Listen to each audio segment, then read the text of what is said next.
prices, that can't be right. Then tap GoodRx and saw the light. She can get a deal, book telehealth if she feels. Learn about those meds without any stress.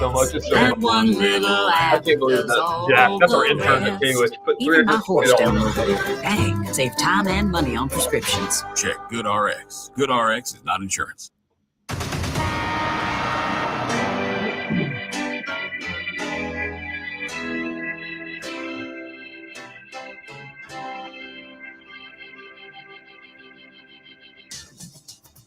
Now, from Wichita's most listened to sports radio, 97.5 and 1240 KFH. This is Sports Daily.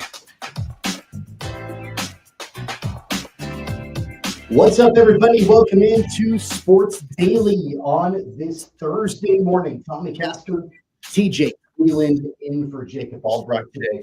We appreciate you joining us on this Thursday edition of the show. So many ways for you to get in touch with the program today. You can give us a call on the KFH hotline, 869-1240. You can also leave us your video comments. We are simulcasting our program on our video stream on Facebook, on YouTube, on X, also simulcasting on the 12 News Connected app as well. You can leave us your video comments there. We can put them right up on the screen as the show goes on.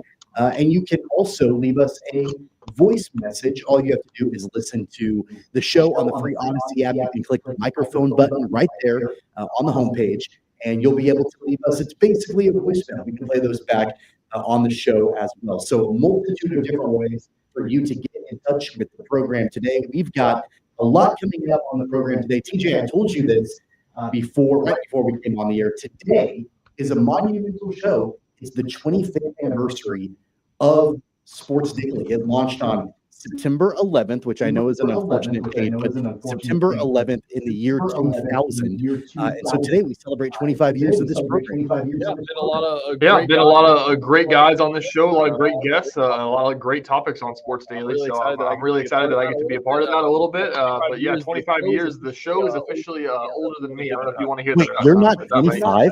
I am 24, about to turn. Holy cow. I thought you were older than that. 24 years old. God, you're a youngin'. I'm a baby. Man, so there have been so many different great moments on this program over the last 25 years. So many great people have hosted this show over the 25 years. Top of mind, obviously, Bruce Hurdle and Bob Lutz. They really set the tone for this program for such a long time. And then many other people obviously have been in these host chairs. We're coming up on my final week regularly on this program. You and Brandon Zenner will be taking over from me after next week. And so my 3-year tenure on this show is coming to a close in the next few days or so, which is bittersweet for me. But we'll get into the next era, the next generation of this program. But so many great moments. And I also want to point this out, too, as we're talking about the history and the legacy of Sports Daily. We had there was a lot of news yesterday. As many people know, a lot of different things going on around the country today. And in case you even missed this news locally, a friend of the program and a friend to many here in Wichita passed away yesterday. Bucky Walters, at the age of 86. Bucky, a longtime fixture icon in the Wichita comedy scene. He was in the Gridiron Show with our buddy Ted the Sports Head for a number of years.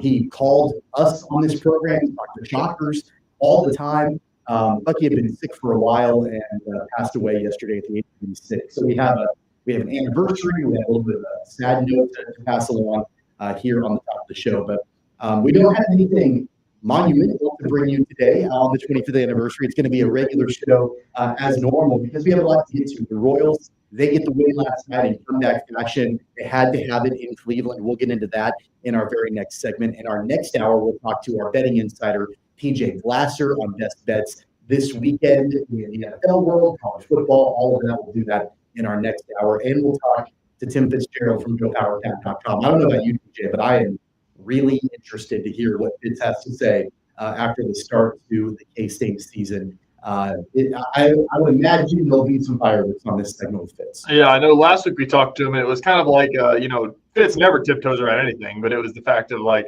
Yeah, like it didn't look very good. Like maybe they'll figure it out. Like I don't want to say anything too harsh, and then it's like, oh, everything that we said came true. Like we weren't wrong about anything. They lost the Army, so yeah, lots to talk about. Yeah, the sky might be falling in Manhattan, so we'll talk to Fitz about that as well in our next hour. That is What's on Tap. What's on Tap is brought to you by Wichita Brewing Company, now featuring the Pep Pepperoni Pizza that's topped with sliced, cubed, and deli cut pepperoni. Pep Pepperoni is now available in a lunch or full size at Wichita Brewing Company. Pizza and beer made here. TJ, I just can't get over the fact that you're younger than this program is. I'm having a hard time getting that out of my head. So you were born in 2001? March 2001. Yep. March 2001. I've been the brunt of many jokes in the newsroom. I've worked there for almost 4 years, and I think I'm still like the youngest employee in the newsroom. Like people keep coming in that are just my age or older. There might be like 1 or 2 younger than me now, but I started at J-Wich when I was 20, and so there's a lot of brunt jokes of I can report on the news, but I can't go drink a beer afterwards. So yeah.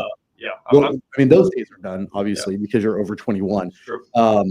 Man, I was all excited to talk about the 25th anniversary of this program, and think about what we were doing in the year 2000. Yeah, because I was in high school. I'm 39. I'm that much older than you. I was in high school in the year 2000, and you were not even born yet. Gosh, that makes me feel incredibly really good at doing that to people. Yeah, I appreciate that.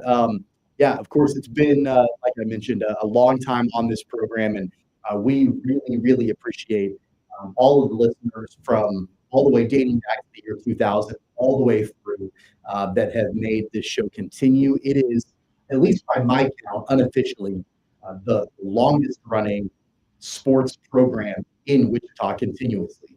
It doesn't happen very often when you have a franchise that runs this long uninterrupted on one radio station. And so a tip of the cap to Tony Dusing, our brand manager, operations manager here with KFH and Odyssey, for continuing to champion for local Wichita sports talk radio.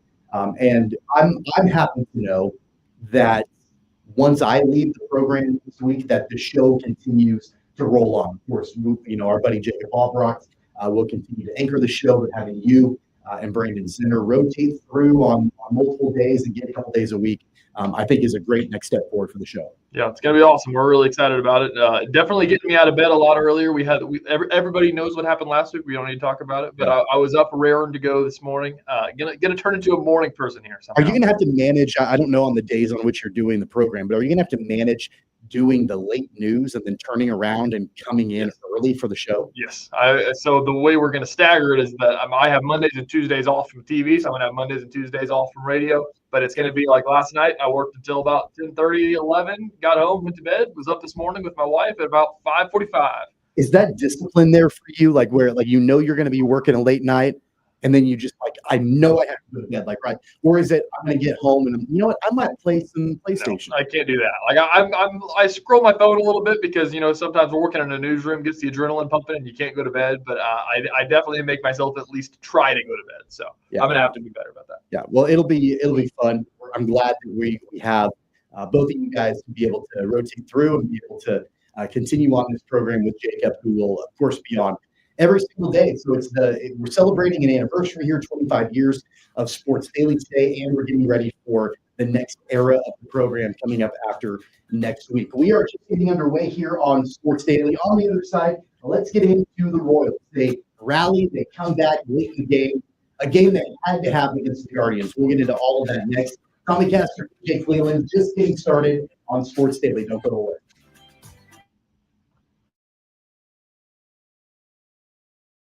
Lightning, hail, tornadoes, flooding. It's the worst of severe weather, and it's coming. Spring brings warmer temperatures, but also dangerous weather conditions. Stay up to date day or night with the Storm Team 12 weather app. You'll get accurate forecasts, so you can plan ahead and stay safe, no matter the weather. Download the Storm Team 12 weather app, brought to you by Stutzman's Greenhouse. The future of television has arrived. Next Gen TV is here with stunning video, movie theater quality sound, enhanced voice clarity, and interactive features, all upgradable for the future. Learn more at watchnextgentv.com.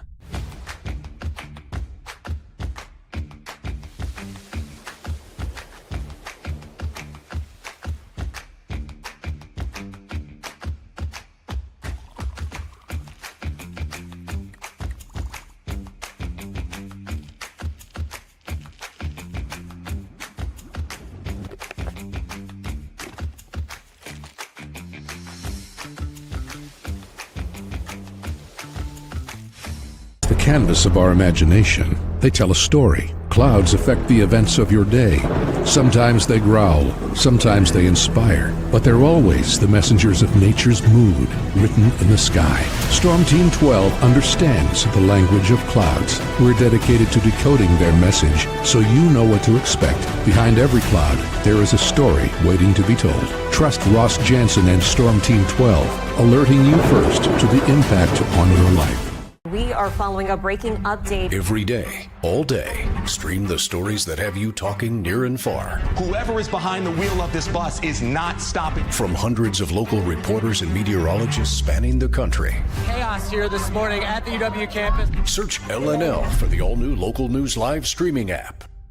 Odyssey is one of the most influential audio and entertainment brands in the nation. You already know Odyssey's iconic local radio brands in Wichita. But did you know Odyssey has the country's best collection of music, news, and sports brands? Odyssey is also a premium podcast creator, major event producer, and digital innovator. Odyssey brings people together across the country and right here in Wichita. Odyssey also delivers meaningful radio and digital audio results. Find out our story and impact at odysseyinc.com/Wichita. Make yourself known now. 310-1 in traffic pursuit. Oh my God, here. Investigate TV Plus begins with real people. We investigate stories that impact you and inspire change every day. Something is broken. Real problems. Why are they hiding it? And real solutions. My daughter was dying in front of me. What was your reaction when he said that? Investigate TV Plus, weekdays at 3:30 p.m. on KWCH. Sometimes people tell us, I don't get it, it's just tea. But let me tell you, we are so much more than just tea.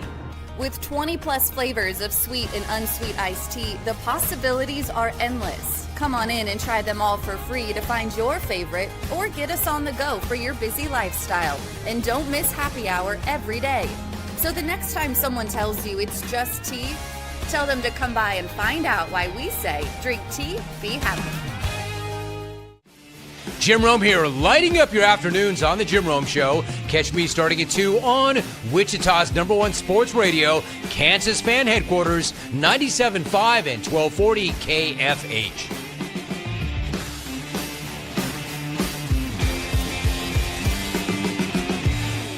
Mornings are busy. We're here to make your mornings better. We report the stories that affect you. 3 more hospital lies from contaminated apple juice just a day after the FDA issued a recall. We're here to make your mornings better. Closing east and westbound lanes of K96 for repairs. With 12 News, you're prepared for your whole day. Scattered thunderstorms across the state into the afternoon. Stay a step ahead with 12 News this morning on KWCH and KSCW.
Shocker Nation is painting the Kansas State Fair black and yellow on Saturday, September 13th. For Shocker Saturday at the Kansas State Fair in Hutch, we're airing a special show live and on site at the fairgrounds with Wichita State AD Kevin Saul and head coaches Terry Nooner, Brian Green, Christy Breadbinner, and Chris Lamb. Tune in live to KFH on 97.5 and 1240, or check it out in person live from the House of Capper at the Kansas State Fairgrounds.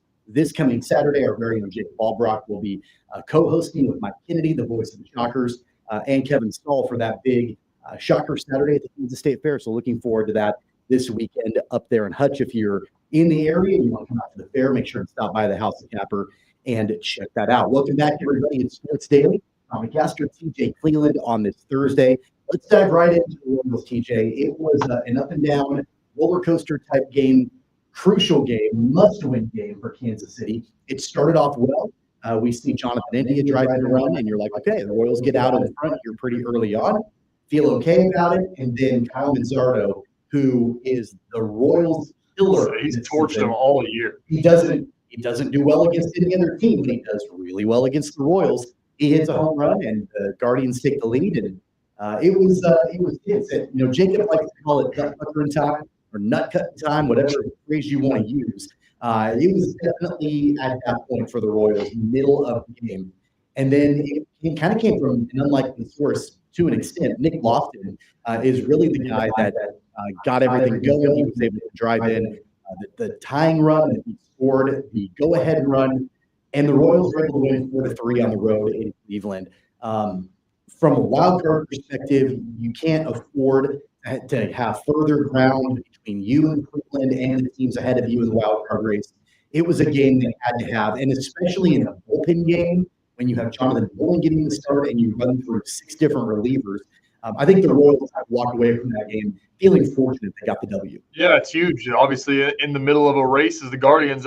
Right now, as it stands, the Guardians are a half game ahead of them. So losing that game is going to be pretty detrimental, as you're going to fall down to, 4.5 back. And then you're sitting there with the Rays, and you have a bigger mountain to climb higher to get into that wild card. So, as I said, this is a crucial stretch. I think there's 16 games left of the year. Not to be dramatic, but you might have to win 12 of them at this point. Like you're kind of swimming upstream. You can't afford any losses. So last night's huge. I don't know if it's going to be enough, though. That's the thing. Do you think that they still have a chance to get in? It's going to be really difficult because of the way the last 4 or 5 days have gone. You go back to Saturday after the Royals game. The Mariners played late. So before the Mariners game started and after the Royals won, the Royals were only a half game back of the Mariners at that moment. And the Mariners win. And then the Royals are 1 game back. Then the Royals lose on Sunday. They lose on Monday. They lose on Tuesday. And then all of a sudden, the Mariners keep winning. The Rangers are hot right now. They're winning as well. And there's more distance between them and the third wild card spot. They're on the brink for sure. It's really, really tense right now for sure. But they're not out of it. And if you think of it from the perspective of a magic number, the Royals have 74 wins right now. They have 16 games remaining in their season. It's they're not going to go, so you can cross 90 wins off the list. That's not going to happen for them. But then you start thinking, okay, if they get to 85, is that going to be enough? That's 13 wins, right? No, what is that? 12 wins. Yep. It's 11 wins to get from the 74 to get to 85. It's 11 wins. Will 85 wins be enough? I don't know. Will 86 wins be enough? That's 12-4. 87 may have to be. So you have to try to figure out what the winning win total will be to make it into that third wild card spot. And then the question becomes, do the Royals have enough gas to get that done? I don't even know if that's the right way to look at it either, because you think about the schedule that they have coming up. The bad part about this is that they're only going to play 2 teams that are in the chase of this thing. The Blue Jays. The Blue Jays clinched yet? I think they have. I don't know if they clinched. I know they're close. Okay, they're about to. Yeah.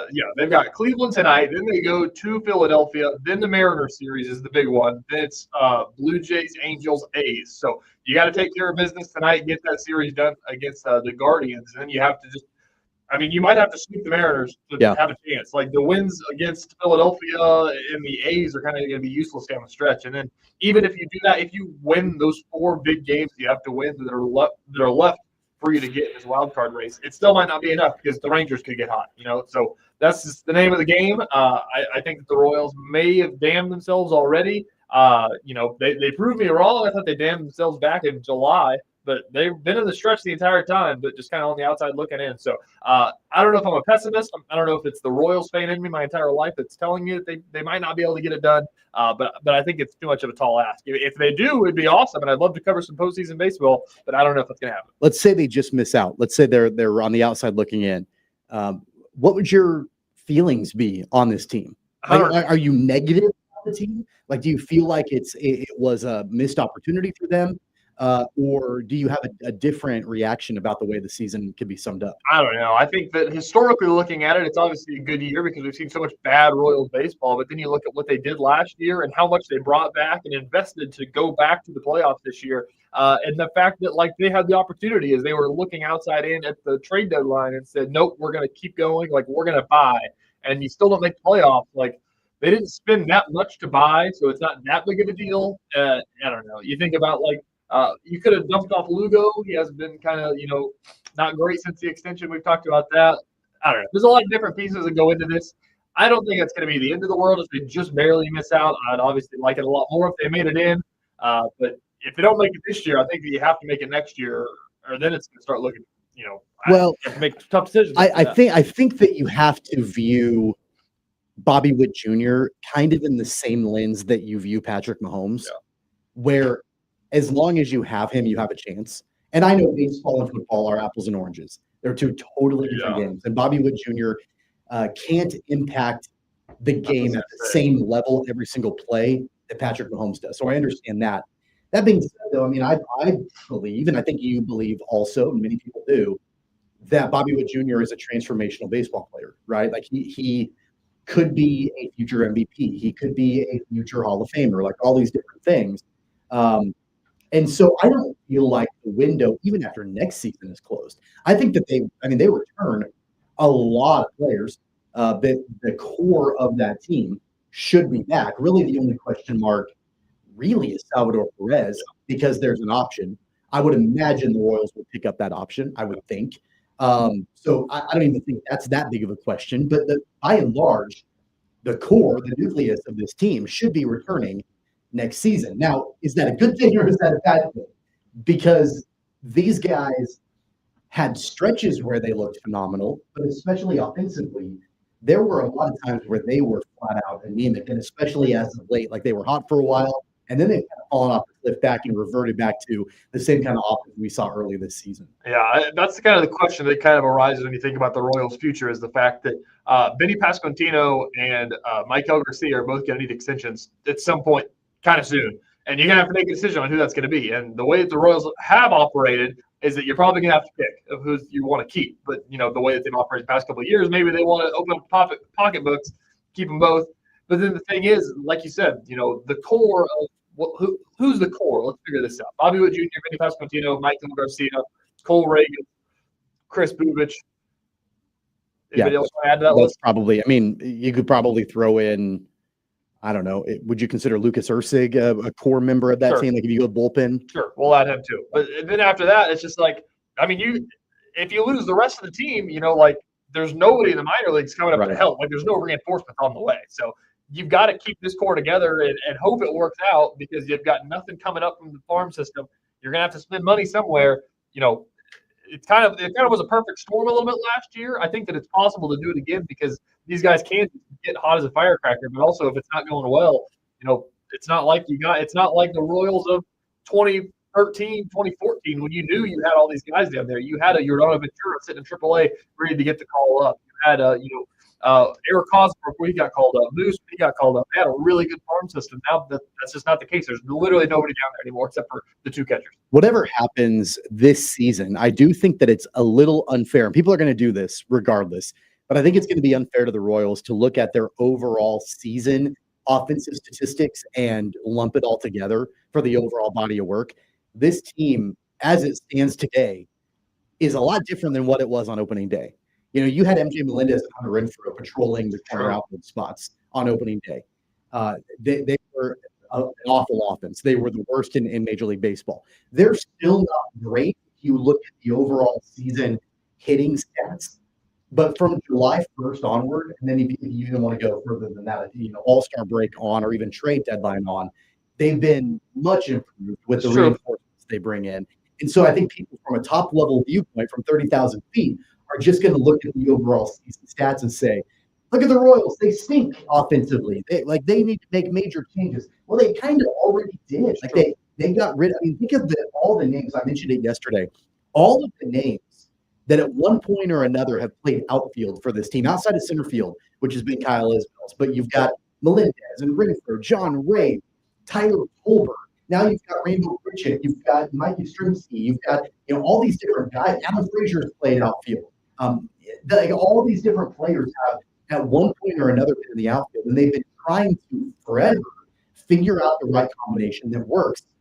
I am pleased that at least for next season, the majority of that core should return, but they've got to get some of those other areas figured out and locked in. Yeah, I think the other unfortunate thing that you can take away optimistically is the fact that, like you said, the first half of the season, they were the best pitching staff in the league. And then the second half of the season, I mean, for a stretch, they were one of the best offensive teams in the league. And then it just never coincided with each other between a Cole Reagan's injury and a Chris Bubich injury. I think if you did have a healthy pitching staff, a lot of these games down the stretch would look a lot different. Obviously we saw what Chris Bubich was, one of the best pitchers in baseball whenever he was healthy earlier this year. And then we've seen the stretches of Cole Reagan's. We've seen the stretches of Seth Lugo, who hasn't been to his performance level that he was in the first half of the season. So if you bring – I think honestly, if you bring this team back, I think if you replay the 2025 season with the way that it went, I'd say that, maybe 60 times out of 100, the Royals do make the playoffs. And so that's kind of the frustrating part. I think that's the part that hurts the most. But at the end of the day, it's baseball and the injury bug gets everybody. I think it's just the way the cards might have felt.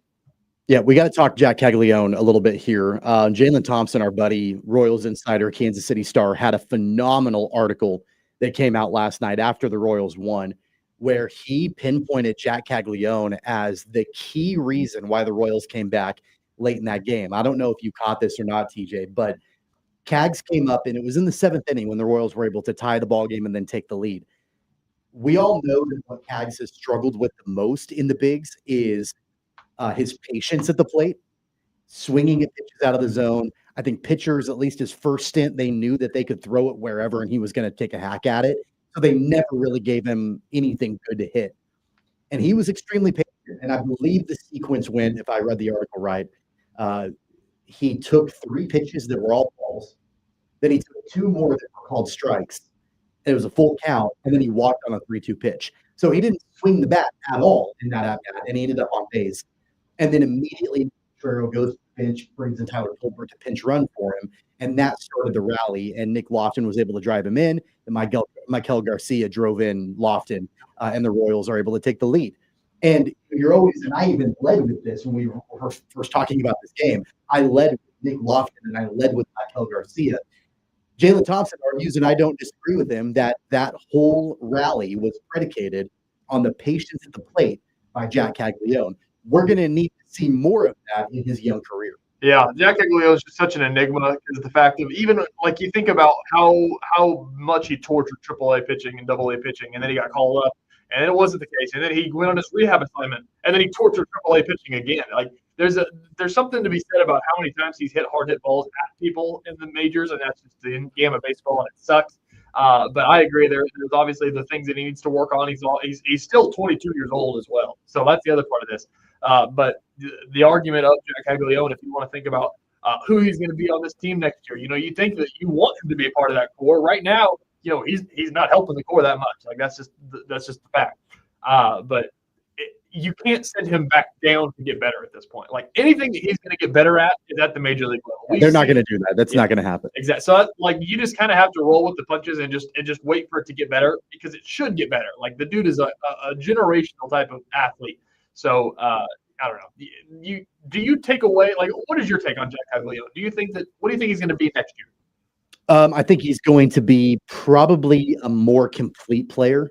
And I think that the Royals will work with him this offseason on, look, we need you to be a core member of this team and not just a guy that we want to hit one over the fence, right? Like we need you to be a 5-tool player. Like we need you to work in this offseason on getting on base. We need you to work on, especially if he's blocked, and he is at first base now at least, we need you to work on your outfield. We need you to be able to be a guy that we can count on in all the different facets of the game, not just, hey, we're going to throw you in the lineup and we hope that you're going to hit one out of the park. We need you to do more than that. And I would anticipate that he'll be a more complete player next season. I'd even argue that if you just put him in to have him hit one out of the park, that'd be awesome as well. He hasn't done that very much either. So, yeah, it's really, the worst part about the Jack Caglione thing is the fact that this entire time, I know Andy Rogers reported it whenever he got drafted, is that they said that we're going to work on your hitting first, and then once you get that figured out, then we can figure out the pitching if you want to do the two-way thing. I don't think Jack Cagliano's going to be a two-way. Yeah, I think he's away. I think he's probably as far away from that as you can possibly get. The Royals need to have him get locked in, solidified offensively at the big league level. But it was, I think, a glimmer of hope. How patient he was at the plate and really got that comeback started for the Royals last night. We take a look at the wild card race in the American League. The good news for the Royals, obviously, they beat the Guardians last night. They're a game back of them. If you beat them tonight, by the way, Stephen Foley is pitching in the game tonight against Gavin Williams. It's been really good for the Guardians. You can't drop the series against the team in front of you, so you've got to get this one again tonight too. Split that series. You'll then game ahead of Cleveland in the wild card race. The bad news for the Royals: Seattle keeps on winning, and Texas keeps on winning. Seattle won last night; they've won 5 in a row. The Rangers have won 4 in a row, and they're the two teams that you are chasing for that final wild card spot. The Royals are not out of the hunt at all. It does make that upcoming Seattle series that much more crucial. It doesn't get any easier for the Royals either. They continue their road trip after tonight, going to Philly. Philly is one of the best teams in Major League Baseball, so it's going to be a tremendous challenge. I would say the chances of them making the playoffs are non-zero. They're not zero, but they're fairly low.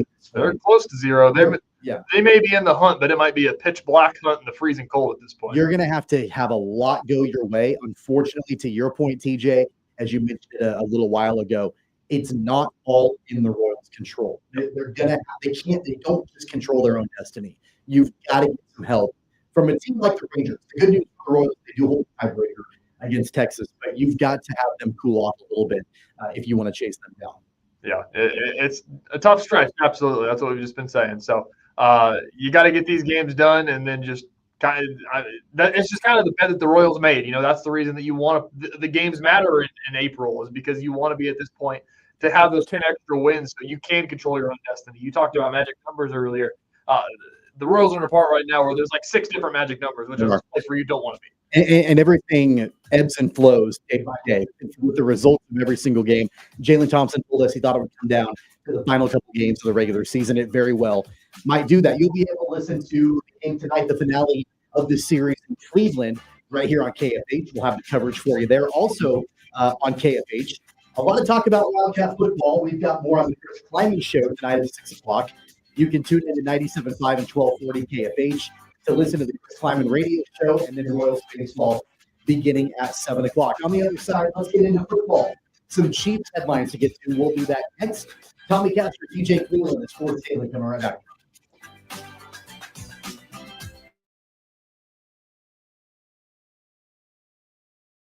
Lightning, hail, tornadoes, flooding.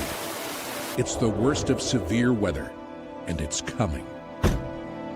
Spring brings warmer temperatures, but also dangerous weather conditions. Stay up to date day or night with the Storm Team 12 weather app.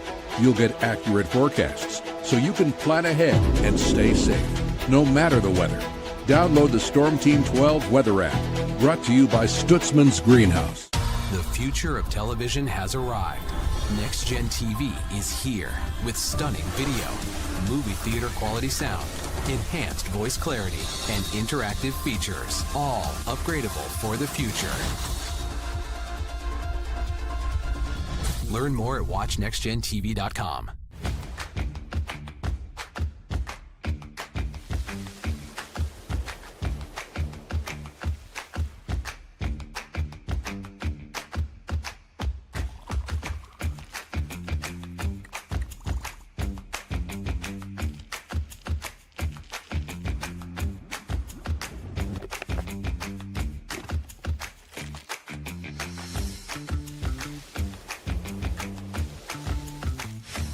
Canvas of our imagination. They tell a story. Clouds affect the events of your day. Sometimes they growl, sometimes they inspire, but they're always the messengers of nature's mood written in the sky. Storm Team 12 understands the language of clouds. We're dedicated to decoding their message so you know what to expect. Behind every cloud, there is a story waiting to be told. Trust Ross Jansen and Storm Team 12, alerting you first to the impact on your life. We are following a breaking update. Every day, all day, stream the stories that have you talking near and far. Whoever is behind the wheel of this bus is not stopping. From hundreds of local reporters and meteorologists spanning the country. Chaos here this morning at the UW campus. Search LNL for the all-new Local News Live streaming app. Odyssey is one of the most influential audio and entertainment brands in the nation. You already know Odyssey's iconic local radio brands in Wichita. But did you know Odyssey has the country's best collection of music, news, and sports brands? Odyssey is also a premium podcast creator, major event producer, and digital innovator. Odyssey brings people together across the country and right here in Wichita. Odyssey also delivers meaningful radio and digital audio results. Find out our story and impact at odysseyinc.com/Wichita. Make yourself known now. 310-1 in traffic pursuit. Oh my God, here. Investigate TV Plus begins with real people. We investigate stories that impact you. And inspire change every day. Something is broken. Real problems. Why are they hiding it? And real solutions. My daughter was dying in front of me. What was your reaction when he said that? Investigate TV Plus, weekdays at 3:30 p.m. on KWCH. Sometimes people tell us, I don't get it, it's just tea. But let me tell you, we are so much more than just tea. With 20 plus flavors of sweet and unsweet iced tea, the possibilities are endless. Come on in and try them all for free to find your favorite or get us on the go for your busy lifestyle. And don't miss happy hour every day. So the next time someone tells you it's just tea, tell them to come by and find out why we say, drink tea, be happy. Jim Rome here, lighting up your afternoons on The Jim Rome Show. Catch me starting at 2 on Wichita's #1 sports radio, Kansas fan headquarters, 97.5 and 1240 KFH.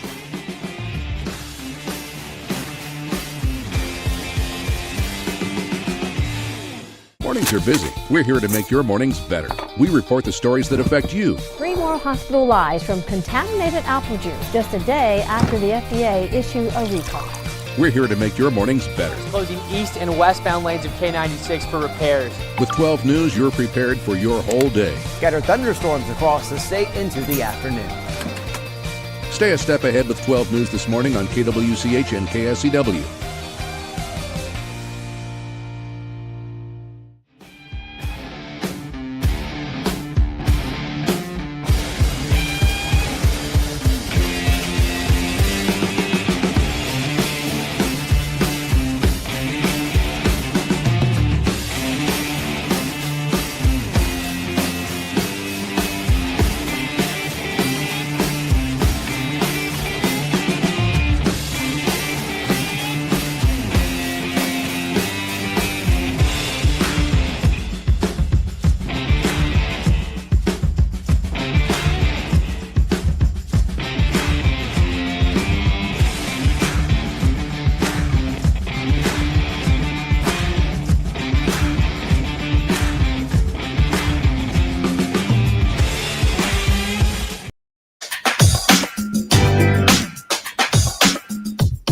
Welcome back, everybody. It's Sports Daily on KFH. I'm McCaster, TJ Cleveland in for Jacob Albrecht today on this 25th anniversary of Sports Daily coming live.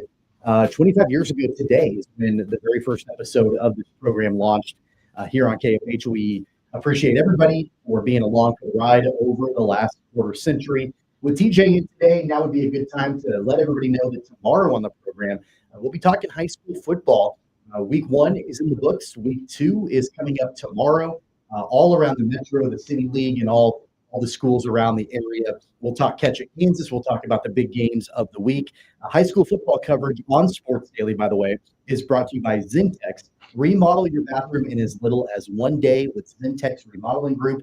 That's Zentex.com. TJ will do that tomorrow, but already looking forward to recapping everything that happened in high school football around the area last week. Yeah, we got a lot of stuff going on. A lot of great games in week 1, a lot of great games in week 2 coming up. So going to be an awesome season. Nobody really knows who's that good or not right now. And so that's kind of the fun part of these early weeks. So I'm excited for that. Yeah, it's going to be fun. We'll get into that tomorrow on the program after we do our Friday football picks with the entire crew tomorrow here on the program. Let's get into some football talk with the Kansas City Chiefs and everything right now, TJ, with the Chiefs surrounding the health of Xavier Worthy and what's going to happen with him How long is he going to be out? Is he going to miss some time? I saw an article yesterday from Nate Taylor from ESPN, covers the Chiefs, talking about how Andy Reid said that Xavier Worthy doesn't need surgery. The team is not planning on putting him on IR, and they're hopeful that he can come back in a couple of weeks. I'm not going to lie to you. I'm a little bit surprised by that, just because I feel like with that kind of injury, you might want to be a little bit more careful with it. But it sure sounds like the team is expecting him to be back in short order. Yeah, it's going to be a couple of weeks still, I think. Obviously the IR designation just kind of handicaps you on when they can come back. So I think that it's going to be a lingering thing. It's going to be a couple of weeks till I think that we're going to see him play. Maybe 3, something like that. And then after that, it may just be a snap count type of thing. Maybe 3 weeks at the minimum, and then it's a questionable limited practice, not able to play on Sunday. So, yeah, it couldn't have come at a worse time. A point that I thought about is the fact that, they had the reports that Rashee Rice was going to meet with the disciplinary committee in week 4 and then talk about the suspension after that point. And everybody was like, well, I don't know if I want him to get suspended in week 5 and then miss 5, 6, 7, 8, 9, 10. But now you're like, maybe that would have been a good thing. That we would have been missing 2 receivers at the exact same time. So it stinks. The good part about it, as much as this game is kind of huge this weekend for a Super Bowl rematch, it's not a division game. The part that's kind of scary for the Kansas City Chiefs right now is that they're 0-1 in the division. Everybody else won a game. So they're at the bottom of the AFC West. So it's not like it's a monumental climb to get back up or anything like that, but it's a really good division this year. And being handicapped with 2 of your best wide receivers down is really going to hurt you because the wide receiver room, it's not great right now. A new report just came out not that long ago, and from Diana Rossini from The Athletic and the New York Times, formerly of ESPN, on her podcast that dropped today. She said that she wouldn't be surprised if Xavier Worthy is able to suit up next week against the Giants in week 3. To me, I don't think he should, even if he could. Like, that's a game, that's the one game on the schedule that you feel like, do we really need him? Yeah. Right? Like, maybe let him set out an additional week and get even better to come back. That report's a little bit more surprising to me. Yeah, I can't imagine a world where they're going to do that. The Chiefs have always kind of not been aggressive on things until it gets to the playoff time or anything like that. So I can't imagine, especially they'll just I think the part that kind of hurt them on Friday down in Brazil is the fact of, like, it wasn't so much the fact that they didn't have Xavier Worthy. It was the fact that they game planned literally their entire offense on Xavier Worthy, it sounded like. They kind of just had to adjust on the fly. And on the second half, Hollywood Brown played really well. I think that they probably did adjust towards doing something more to that nature. So I think a week of prep it's not going to, like, hurt them the worst. It's going to hurt them more in the fact of, like, we have Hollywood Brown, and then next man up is Juju Smith-Schuster. Like, that's going to be the part that hurts them the most. But I think that, as you said, I think that going into a game with Hollywood Brown, Smith-Schuster, and Tyquan Thornton is going to be a good enough wide receiver core to get it done against the Giants. Every team is good in the NFL, but that's one that you think that you should be okay with. It might be good enough to get it done against the Giants. Is it good enough to get it done against the Eagles this Sunday? That's the major question going into this ball game. And, they're going to have to change the game plan. They're going to have to. They're going to have to change the way they approach this game offensively. I think Jacob and I have been talking about this all week long, about what the Chiefs are going to have to do to combat the Eagles. And all you have to do is look back at the opening game for the Eagles against the Cowboys. Where the Cowboys had their success is when they ran the ball. With the guy, and, like, let's be real about this for a second. The running backs that the Cowboys have are not elite running backs. Yeah. They're not. Like, you've got Javonte Williams as your primary ball carrier. He's fine, but he's not Derrick Henry. He's not Saquon Barkley. And they had success on the ground against the Eagles. So if the Cowboys can do that and hang with the Eagles in that regard, that's the recipe. But the major question is, will the Chiefs do that? I think the other major caveat of that is that the Eagles' main defensive lineman got thrown out of the game 30 seconds in for spitting on somebody. So I don't think that's going to happen against the Chiefs. If it does, then we're going to have a bigger conversation to talk about on the show, is that what's wrong with Jalen Carter to keep spitting on people. I'd like to see them obviously run the ball. Yeah, Klein agrees with me there. I'd like to see him run the ball more. It's Andy Reid, though. We haven't seen him do that a ton. So I don't know. The Eagles' defense is just kind of just take what you can. I don't really know what the perfect game plan for this is. You think that without your 2 best wide receivers that you will run the ball more. But knowing Andy Reid, I wouldn't bet a lot of money on that. Yeah, I mean, Rick on our video stream agrees with you. He says they probably ran more without Jalen Carter playing. That is true. But, I think that you have to try to take what you can away from that opening game. And we're kind of back, TJ, to a very similar place where we were middle of the regular season last year, where the Chiefs were down their top wideouts. They did have Xavier Worthy playing, but he was a rookie. He hadn't fully come into his own yet. You were down Rashee Rice. You were down Hollywood Brown. You were even down Isaiah Pacheco. And the Chiefs had to find other ways to win games. And they were able to do that. You've got to lean into that more. Now, they did go and get reinforcements. They bring in Kareem Hunt. They bring in DeAndre Hopkins. We talked on the program yesterday. That's, I think, unlikely to happen again because these are short-term things. And you've got Rashee Rice and Xavier Worthy probably back. Well, we know Rice will be back, but Worthy probably back in a couple of weeks. So I can't imagine they'll be rash and go out and try to bring somebody off the street or make a trade, or I can't imagine that'll happen. But they've got to at least, I think, try to alter their game plan and where they end up focusing on offensively. Yeah, I think that the thing that sounds just so crazy, I talked to a bunch of people at the Kansas State Fair yesterday about the Chiefs, and if the Chiefs lose this game, even if the Chiefs lose this game and next game, if they're 0-3 to start the year, it's fine. I'm really not worried about that. Obviously the sky's going to fall down if the Chiefs start the season 0-3, but the fact of the matter is they're going to be 0-1 in their division and have a ton of opportunity to make it back up. Last year we saw it, or 2 years ago, when they squeaked into the playoffs. It's obviously these 6 weeks aren't going to be the Chiefs that you're going to see in week 17, week 18 down the stretch of this year. So I'm not going to panic if they lose these games. I think they'll beat the Giants still. If they lose the Giants, there's a different conversation to be had there. But from a record standpoint, if they're 0-3, I don't think that the season is over by any means. I don't think it's going to be something worrisome by any means either.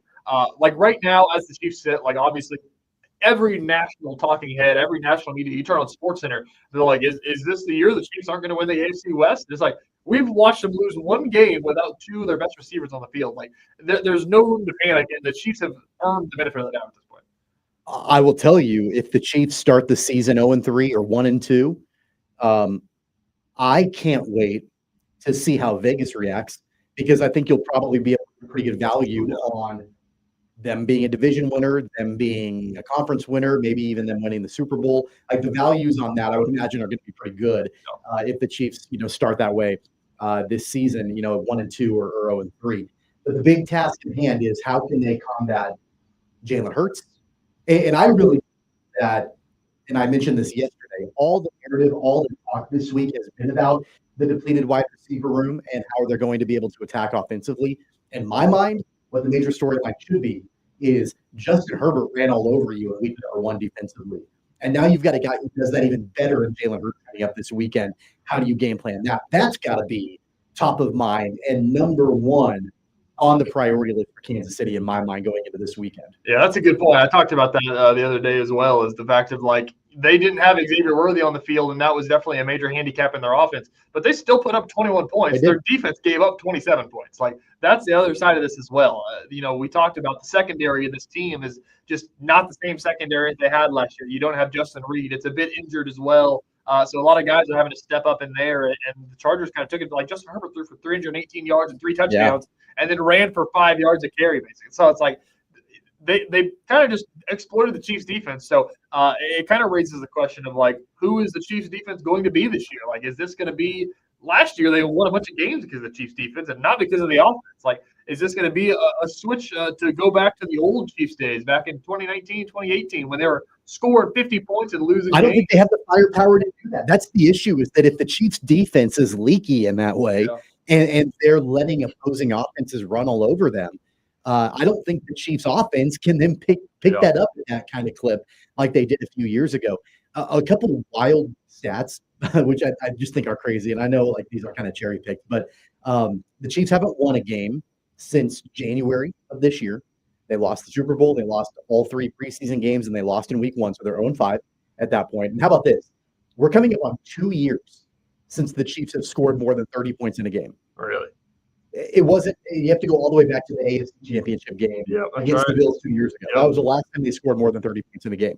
So it's been a long time since we've seen them offensively put up that kind of clip. And so if you're asking the offense now to pick up the defense, which is, has holes in it for sure from what we saw in week number 1, that's a really tall task, I think, for Steve Spagnuolo's defense. Yeah, that's the thing. I talked about giving the Chiefs the benefit of the doubt because they always do find a way. But if there was a season to kind of doubt a little bit, obviously, like last year, nobody liked the offense. Like, I think that's just plain as day of how bad they kind of looked. And it was like, well, it's fine because the defense is only going to give up 7 points. Like, it's fine. Like, it's not a big deal. And then you go back to the old Chiefs days where it's like, well, the defense is terrible, but it's fine because Patrick Mahomes throwing 50-yard passes. Like, this is the year where there is a little bit of issues on both sides. Just like, all right, who's going to step? Like, the Chiefs have to do this. The special team is going to be amazing. Is Harrison Butker going to score 15 points a game or something like that?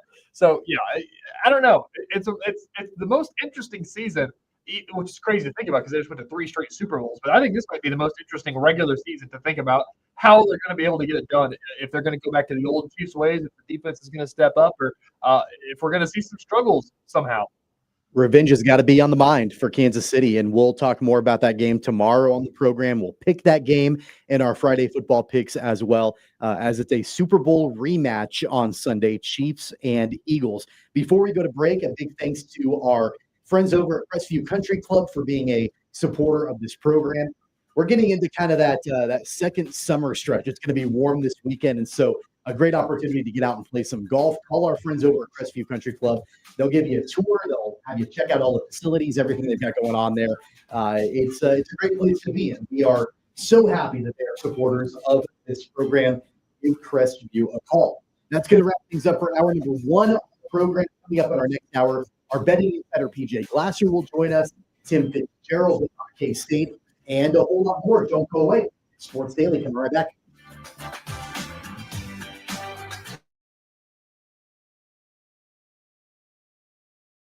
Lightning, hail, tornadoes, flooding. It's the worst of severe weather, and it's coming.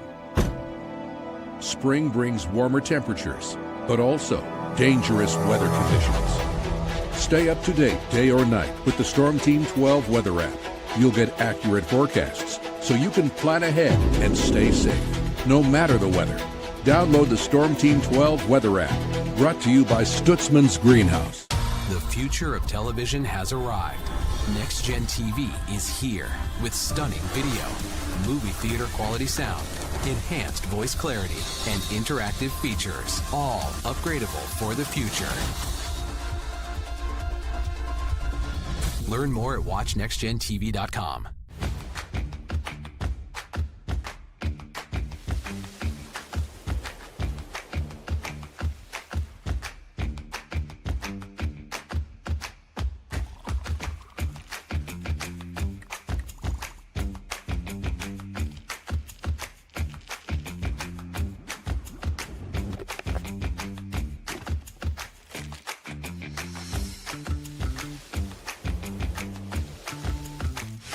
The canvas of our imagination. They tell a story. Clouds affect the events of your day.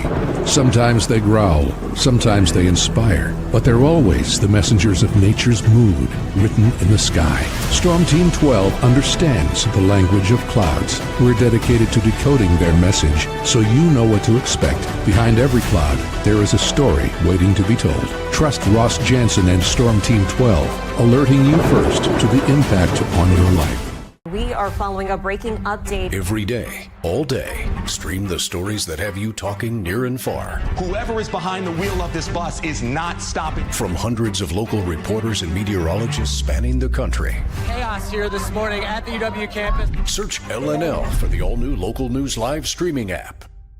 Odyssey is one of the most influential audio and entertainment brands in the nation. You already know Odyssey's iconic local radio brands in Wichita. But did you know Odyssey has the country's best collection of music, news, and sports brands? Odyssey is also a premium podcast creator, major event producer, and digital innovator. Odyssey brings people together across the country and right here in Wichita. Odyssey also delivers meaningful radio and digital audio results. Find out our story and impact at odysseyinc.com/Wichita. Make yourself known now. 831001 in traffic pursuit. Oh my God, here. Investigate TV Plus begins with real people. We investigate stories that impact you. And inspire change every day. Something is broken. Real problems. Why are they hiding it? And real solutions. My daughter was dying in front of me. What was your reaction when he said that? Investigate TV Plus, weekdays at 3:30 p.m. on KWCH. Sometimes people tell us, I don't get it, it's just tea. But let me tell you, we are so much more than just tea. With 20 plus flavors of sweet and unsweet iced tea, the possibilities are endless. Come on in and try them all for free to find your favorite or get us on the go for your busy lifestyle. And don't miss happy hour every day. So the next time someone tells you it's just tea, tell them to come by and find out why we say, drink tea, be happy. Jim Rome here, lighting up your afternoons on The Jim Rome Show. Catch me starting at 2 on Wichita's #1 sports radio, Kansas fan headquarters, 97.5 and 1240 KFH.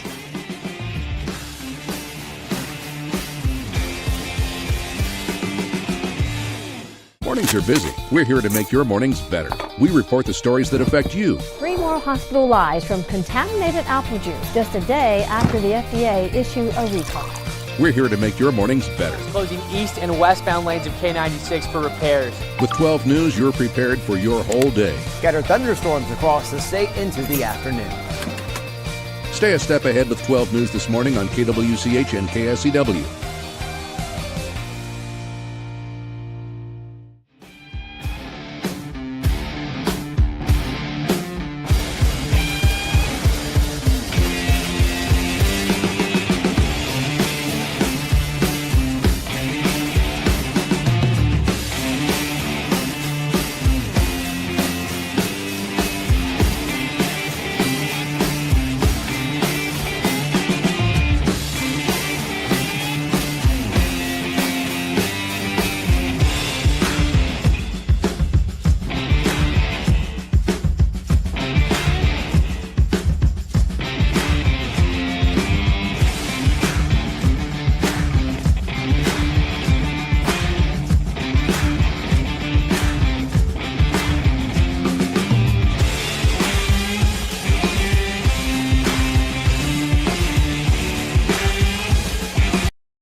Now, from Wichita's most listened to sports radio, 97.5 and 1240 KFH. This is Sports Daily.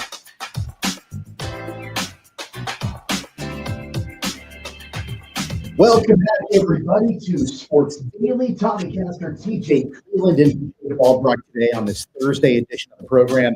It is also our 25th anniversary of the show as well. The show premiered September 11th. I know, unfortunate date, September 11th, the year 2000. And so we are celebrating 25 years of Sports Daily on KFH today with what we do best, talking sports, a normal program here today. No pomp and circumstance, no bells and whistles. We're just talking about all the major things, all the major storylines going on in the world of sports. But we appreciate everybody for joining us and being along with us over the last 25 years. In this hour on the program, we'll be joined by our betting insider, PJ Glasser. Best bets this weekend, college football and NFL. We'll talk about the K-State game as they head out west to take on Arizona on Friday night. Best bets in that game. The Chiefs and Eagles rematch. We'll talk about that as well from the Super Bowl and everything else in the world of college football and NFL with PJ Glasser. And then later on this hour, our buddy Tim Fitzgerald from GoPowerCat.com will diagnose what in the world is going on with the Wildcats. That's going to be a pretty entertaining, I would imagine, segment coming up with Tim.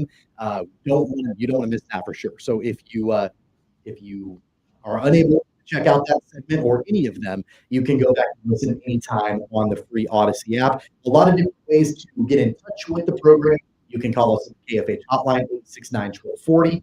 You can also leave us a video comment on our video stream on Facebook, to YouTube, 12 News Connected. A lot of different ways to get in touch with the program there. You can also leave us a voice comment as well on the free Odyssey app. That's all What's on Tap. What's on Tap is brought to you by Wichita Brewing Company with WBC Delano's debut brew, Hatfield Mama. It's German Kolsch with a clean, crisp character. that's smooth and refreshing. Make history with Hatfield's Mambo Wichita Brewing Company, Delano's Debut Brew, available at all 3 WBC brew pubs. TJ, you mentioned last hour you were up at the Kansas State Fair yesterday, shaking hands and kissing babies. I know that's always the most fun part of the entire year for all you guys up there. Absolutely. Shook some hands, talked some Chiefs football. A lot of people it was K-State yesterday, actually. Nice. A lot of purple walking around, a lot of Chiefs shirts walking around, and every time that somebody realized I was a sports guy, it was, man, what's wrong with K-State? Man, what's wrong with the Chiefs? So I answered a lot of those questions. And I feel like, and this is all due respect to K-State fans, isn't every day at the State Fair K-State Day? I mean, pretty much. Right. I mean, because and I don't mean that derogatory at all, but like you've got agriculture and livestock and all the different, like, whatever those words are, animal husbandry. Is that I don't even know if I'm using the right terms here. That's a big part of the State Fair. So I would imagine it's pretty much K-State Day every day at the State Fair, I would think. If my wife just heard you say that sentence from her FFA days in Girard High School, she would light you up for whatever. I'm not trying to be rude here. No, I don't know what husbandry. I don't know what that means either. But like, yeah, I agree. You're 4-H right. It's true. There's a reason that she's a K-State fan. Yeah. That's the small town way. You do your FFA, you go to the fairs, and you root for K-State. That's kind of what they make their bread and butter on. I'll be the first. I mean, I'm from a small Kansas farm town, right? Like at 4-H, that was a big part of. I didn't do it. A lot of people I knew did. Harvest was a big part of our summers and growing up. So like, look, I don't mean any disrespect by that at all, but probably more purple than normal at the State Fair yesterday. Yes, that's true. So a lot of people came up and talked to us at the old Eisenhower building with the KWCH booth. So I got to meet a lot of people, talk to a lot of people. So. I think we're going to take my boys up there tomorrow, late afternoon, to just kind of hang out. And it's funny, like my son we got him a cowboy hat and he's got cowboy boots. He's kind of cosplaying when he wears it. It's like one time a year. He'll put that on to go to the State Fair. Nice. So I think we'll probably do that tomorrow. And then Saturday, which we mentioned this in our last hour, we'll tell you again. Saturday at the State Fair, Shocker Nation is painting the Kansas State Fair black and yellow. Shocker Saturday at the State Fair. We've got a special show that you can listen to right here on KFH. Our very own Jacob Albrocht will be hosting along with the voice of the Shockers, Mike Kennedy, Kevin Saul, the athletic director, and then a bunch of coaches from Wichita State will be up there as well. Chris Lamb from volleyball, Terry Nooner with basketball, Brian Green baseball, and Christy Breadbinner from softball will all be there. That's 11 o'clock on Saturday, a special program right here on KFH to celebrate Shocker Saturday at the State Fair. It kind of snuck up on me, TJ. I forgot that the State Fair was even going on until just the other day. And I'm like, wow, you're right. Like it's always beginning of September. And here we go. Just look in the sky. If it's raining, that means that it's State Fair week, basically. It always has to rain on the State Fair week. So, yeah. I've never been at State Fair before last year, so I've only ever gone with K-Wich the past 2 years. I never went as a kid growing up, so I was never a State Fair guy. Are you a fair food guy? Yeah. We had the Crawford County Fair. We'd go to the county fair and get all the fried food and everything like that. So, yes, definitely. I went yesterday. I made a point. Like I told my wife, I was like, listen, you can't judge the money coming out of my account. I'm going to the State Fair, and I'm going to go gain 10 pounds. So, I had a pronto pup for breakfast when I got there.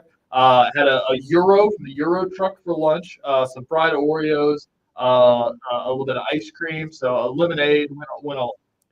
I am, when I go to the State Fair, for me, it's just pronto pup. Like that's the one, like, and I'll usually do 2 or 3 of them, because I've got no shame in that regard. But when I was younger, in my younger days, man, like I would go to the fair and just go wild. Do you remember you would have been like 10. But do you remember when the donut burger craze was the Krispy Kreme donuts? Still got them there. That was like the very first year. It was like a new thing. And I made a point to go to the fair, and I had one. And I remember taking the very first bite, and I'm like, all right, this is like outstanding.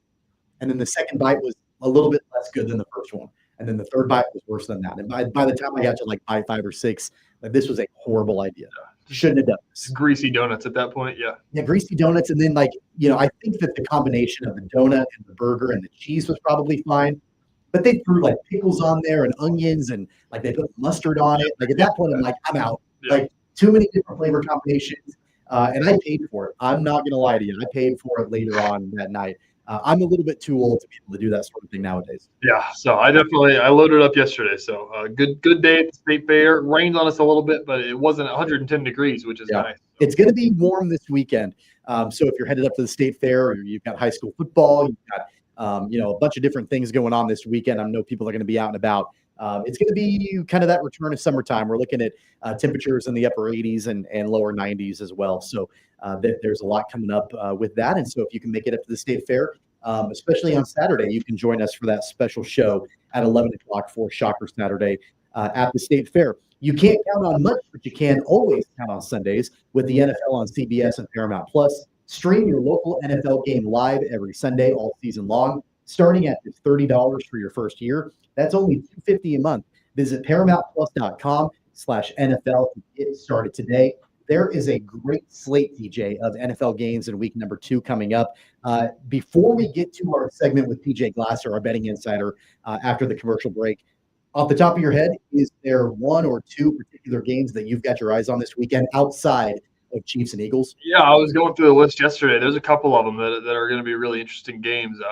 For one, I think that the Seahawks versus Steelers, I think we're going to learn a lot about that Steelers team. Obviously, a lot of hype around them last week. Aaron Rodgers getting his first win in Pittsburgh. I think that was a little bit fluky. I think that the Seahawks might go in there and get a win in Pittsburgh. It's going to be an awesome game, I believe. And then other than that, you think about the Sunday night game, the Vikings and the Falcons. I don't know, the Vikings got back-to-back primetime games to begin the season, but they're really showcasing that young quarterback. I think he played pretty well, so able to get that done as well. And then the other one I had circled was that Monday night game, Chargers in Vegas. I think that's going to be an awesome AFC West game because I think the whole division got better. I'm excited to see Ashton Genty in primetime versus Amari and Hampton. Will be an awesome game at 9 p.m. That's a Pac-12 after dark on Monday Night Football. Yeah, it's the doubleheader in Monday Night Football. You've got Bucs and Texans to kick things off earlier in the evening. And the Texans are 0-1, but they're still probably the favorites to repeat in the AFC South.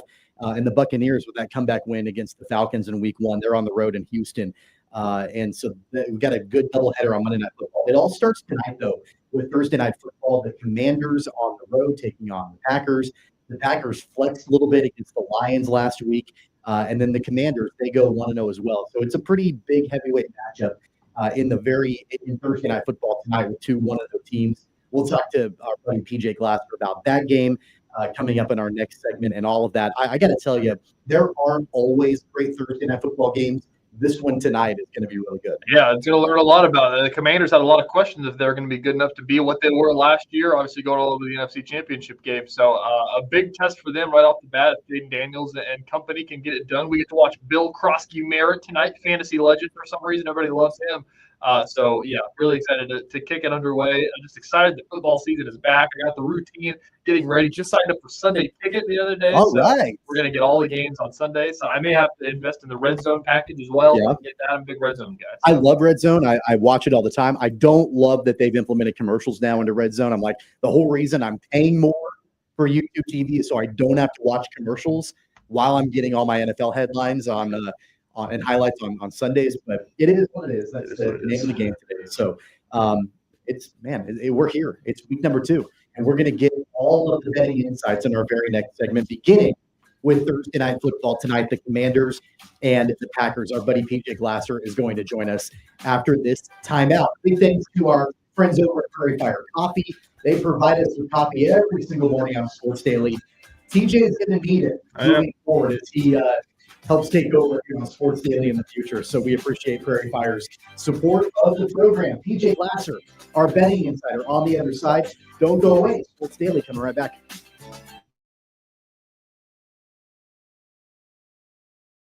Lightning, hail, tornadoes, flooding. It's the worst of severe weather, and it's coming. Spring brings warmer temperatures, but also dangerous weather conditions. Stay up to date day or night with the Storm Team 12 weather app. You'll get accurate forecasts so you can plan ahead and stay safe, no matter the weather. Download the Storm Team 12 weather app, brought to you by Stutzman's Greenhouse. The future of television has arrived. Next Gen TV is here with stunning video, movie theater quality sound, enhanced voice clarity, and interactive features, all upgradable for the future. Learn more at watchnextgentv.com.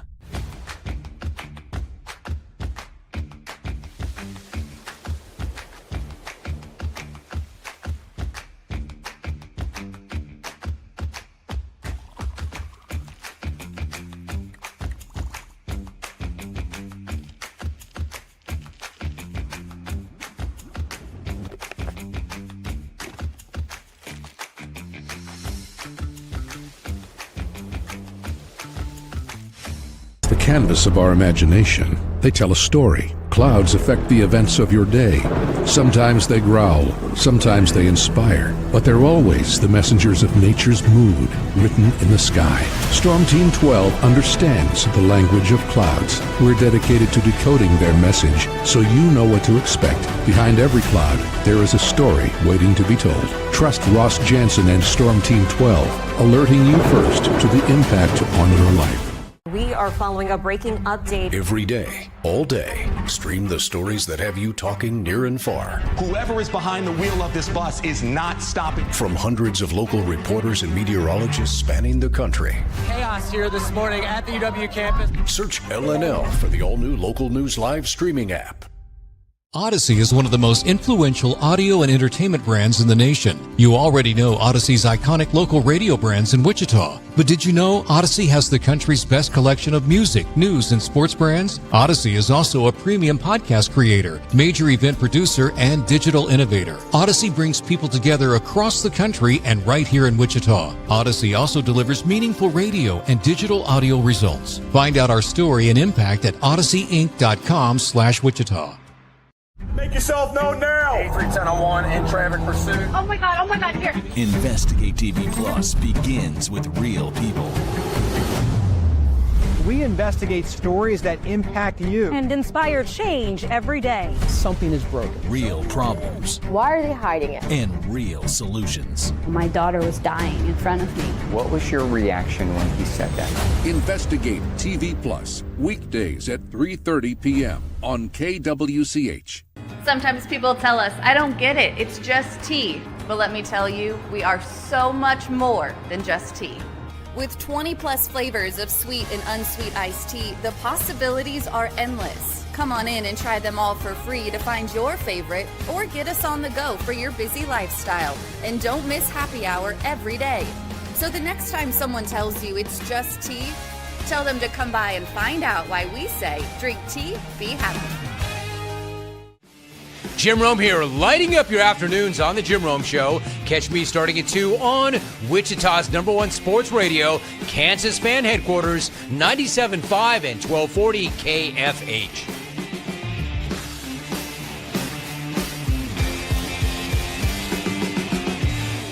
Mornings are busy. We're here to make your mornings better. We report the stories that affect you. 3 more hospital lies from contaminated apple juice just a day after the FDA issued a recall. We're here to make your mornings better. Closing east and westbound lanes of K96 for repairs. With 12 News, you're prepared for your whole day. Scattered thunderstorms across the state into the afternoon. Stay a step ahead with 12 News this morning on KWCH and KSCW.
another.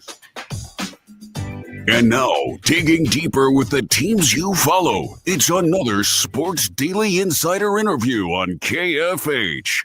All right, welcome back, everybody. It is Sports Daily here on KFH. Tommy Castor, TJ Cleveland joining us, PJ Glasser, our betting insider here on the program today. And PJ, I got to tell you, we're through week one of the NFL season. We're through a couple of weeks of the college football season. My bank account is not looking very good right now. I've not had a good start to the betting season. Hopefully week number 2 of the NFL will turn things around. I feel like you've probably done a little bit better than I have.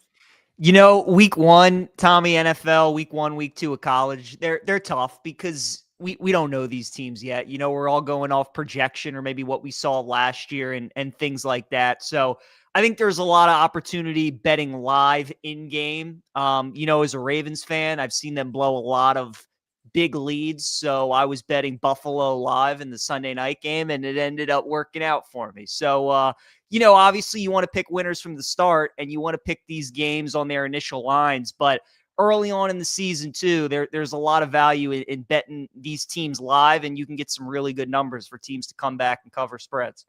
That's the good old emotional fade there, PJ. You bet against your team live, and you'll win either way.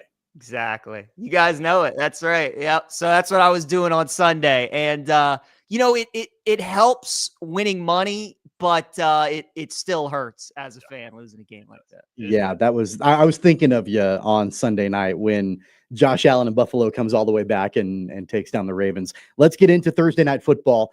First thing on the slate this weekend, we've got 2 1-0 teams facing off, Commanders and Packers. I think the Packers flexed a little bit in week 1, showing that they probably are a legitimate contender for a championship after taking down Detroit. The Commanders also go 1-0 to start their season. Right now, Green Bay, they're 3.5 home favorites in this game. Anything that stands out to you? What do you like in this game? Yeah, I like the Packers, you guys. I like the Packers minus 3.5. I think they're going to roll tonight. Washington, the worst game that they played last season was probably when they had to go on the road in a Thursday night game and play Philadelphia. Jaden Daniels really struggled in that game. McLaurin didn't have a catch. Their defense couldn't really stop Saquon on the ground. And Green Bay, you know, I kind of want to bet them early on in the season when vibes are high right now. People are still feeling the effects of the Micah Parsons trade. And offensively, you know, I still think they have some things that they can improve on. But again, Washington doesn't have all that great of a defense. And we know Thursday night football, usually teams that are home have a big advantage. Matt LaFleur, his track record, normally very good on short weeks. So I still think that because Washington was so good against the spread last season and sports books and odds makers were so wrong on them, it's kind of like the effect of Indiana football from last year. Like you were so wrong on them from a year ago, you want to overcorrect and maybe some lines aren't what they should be.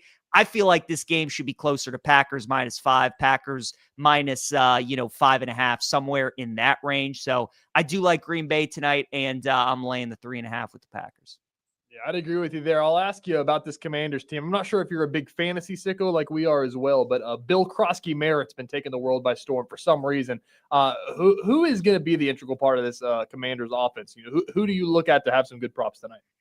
Yeah, I mean, you know, I think Jaden Daniels' pass attempts is my favorite prop that I like from the Washington side, because I think what they're going to do to eliminate the Packers' pass rush is they will try and run it, but a lot of times what Kingsbury likes to do is go 4 or 5 wide receivers and just let Jaden play playmaker and just kind of get the ball out of his hands quick and have that extension of the run game. So I think looking at his pass attempts is probably my favorite bet that I would make for like a Washington player tonight. That's at 31.5.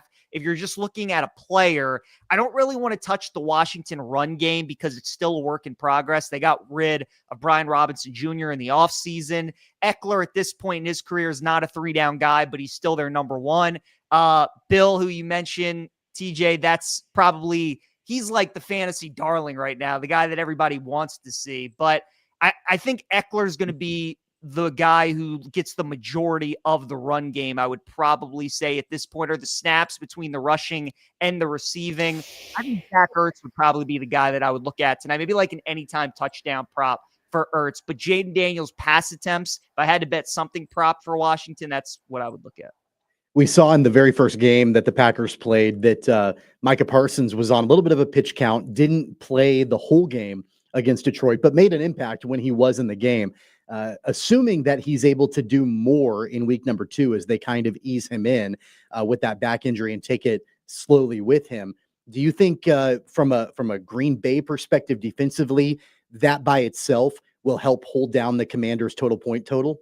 Yeah, definitely will. I mean, look, when you have a quarterback like Jaden Daniels, who is a dual threat guy and is obviously a great athlete, having one of the best athletes on the other side in Micah Parsons is a big advantage. So I definitely think that does help. And again, as you know, Parsons plays more games and he practices more with Green Bay. He's going to get more comfortable in their defense. I would expect him to play a little bit more tonight. But yeah, I'm high on this Packers team and I'm high on this Packers defense. I looked at Green Bay's roster this offseason, you guys, and there was a lot of good with Green Bay, but there was nothing that was great, right? Like they had no superstars at any position. And now they have a superstar at one of the most important positions in the NFL. And Parsons, obviously one of the better pass rushers in the league. So I already thought their defense was pretty good. And now you add him and it should be the upside of being potentially really good. And they held down a really good Lions offense to 6 points. And I think on a short week, they can keep the Commanders offense to probably under 17 points again tonight.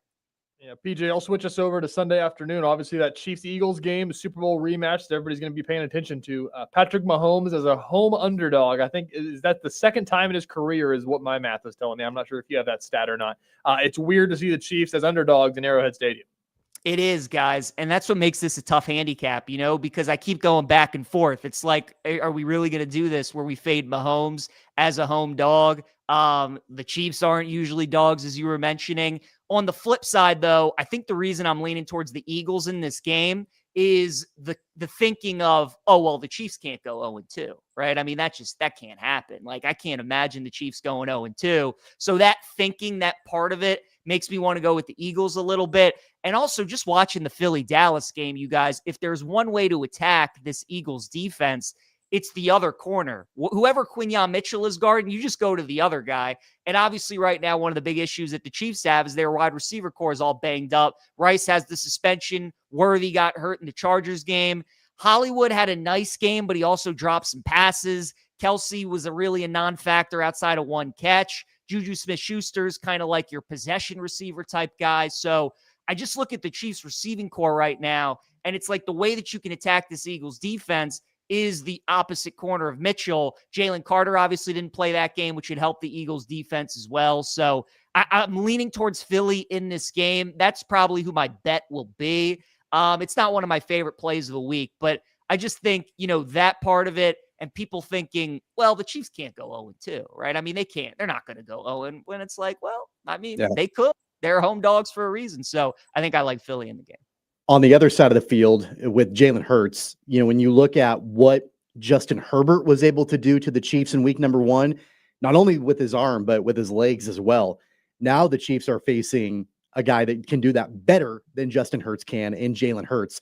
Do you think that there's an opportunity there from a props perspective for Hurts to have a big day? You know, guys, it's a great point, Tommy, and it's going to be interesting what the Eagles' game plan was. As I mentioned earlier in the segment, I'm a Ravens fan, so I've seen Greg Roman call plenty games. I thought he was fantastic on Friday night in Brazil, right? We all thought the Chargers were going to come out, establish Amarion Hampton, maybe use Najee Harris a little bit, run the football, and they just came out and they were throwing with Herbert, and the O-line held up really well, and Herbert was making great decisions. And now you kind of have a similar team, right? The Eagles, who are a run-first team, but they have these weapons on the outside and a very good quarterback, and is Philly just going to say, we're just going to do what the Chargers do? They all think we're going to line up and run Barkley, but A.J. Brown only had one catch in the first game. Let's use him. Devontae Smith didn't really do much, so it'll be really interesting. Do the Eagles just stick to their bread and butter, or do they look at the tape from that Chargers game and use some of that? I kind of think they might use some of the Chargers tape, and they might lean on Jalen Hurts a little bit more. So people might be down on A.J. Brown. You could get a discounted price on him and Devontae Smith because of what their numbers were in that first game. But I don't know how you don't watch what the Chargers did on film and try to replicate that same game plan. So Hurts should be a factor. Maybe look at his pass completions a little bit. And then I would look at Devontae Smith, A.J. Brown. I do think Philly's going to throw the ball more than we think, just like the Chargers did. PJ, you brought this up. The Chiefs wide receiver room basically has nobody in it except for Hollywood Brown at this point, between a Rashee Rice suspension and a Xavier Worthy injury. That's been the question we've been talking about all week, is who's going to catch the passes for this team after Hollywood Brown? Is it, Tyquan Thornton? Is it Juju Smith-Schuster? Mahomes, I'm looking at it, his passing line still at about 250. Like, do you think that the Chiefs are going to do that? Like, I think they handed the ball off 10 times last week. Are they going to do that again this week, or are they going to have to adjust? Yeah, I mean, well, look, it's a great thing you got Andy Reid as your head coach, because if you need somebody to adjust on the fly and create a game plan, Big Red's the guy that I would want. So I think they figured it out. Guys, I love Tyquan Thornton, longest reception over 16.5 yards, right? How many times did we see Mahomes bomb it to him down the field? They did miss some deep connections, but again, you watch that Philly-Dallas game, CeeDee Lamb makes a couple of those catches on those long passes, man, and they win that game. So there is opportunity to hit Philly down the field, and Thornton's their deep threat, especially now with kind of the state of their receiving room and how many guys that they have. So you are going to see a good mix of run and pass. I think they are going to try and control the game a little bit. Don't want to put too much on Mahomes' shoulders. But when they do throw it, if you're looking for a receiving prop, guys, I kind of like Tyquan Thornton, longest reception over. There are some pretty great matchups in the NFL this weekend. Another one coming up. It's in the early window on Sunday. Another divisional matchup in back-to-back weeks, the Bears and the Lions. One of these two teams is going to go 0-2 in the NFC North. Right now, everything is favoring the Lions. They're 6.5-point favorites from what I can tell. I mean, clearly this looks to be kind of a bounce back spot for Detroit. However, Chicago put up a really great fight against the Vikings and very nearly won that game just the other night. They did. Guys, great stat for you. Dan Campbell, 10-0 against the spread off of a straight up loss. So if there was a coach that you wanted off of a loss, it is Dan Campbell. His teams normally bounce back in these kind of spots. I think the interesting handicap about this game is when you look at what the Lions and Bears did in week one, is it more of a takeaway of how they looked, or is it more of a takeaway of their opponent, right? So when you watch the Lions, was that game more about just how good the Packers are, or was it more about the Lions and all their issues that they thought we might have with both coordinators and Goff maybe not being as great? Look, Goff's great indoors. He's great at home. I just mentioned the stat about how good Campbell usually is off of a loss. And even though I think Ben Johnson did some good things and will help Caleb throughout the season, there's still a big learning curve there. And Caleb's just not quite where the Bears need him to be at the start of the season going into year two. So divisional game. The Bears played Detroit really tough in Detroit last year on Thanksgiving, but I like the Lions on Sunday. I'd probably lay the 6 with them. Yeah, going to be a great game there. Another one that I had talked to Tommy about before we came on the air here in this block, the Seahawks-Steelers game. Everybody talked about that Steelers one after they won this past week of Aaron Rodgers getting the first win. As a Steeler, they're home favorites in this one. Do you think that was, like you just talked about, is that the Steelers being good last week, or is it the Jets being bad last week? I think it's more of the Jets, guys. Seattle's one of my favorite bets this week, especially at +3. I think they win that game outright.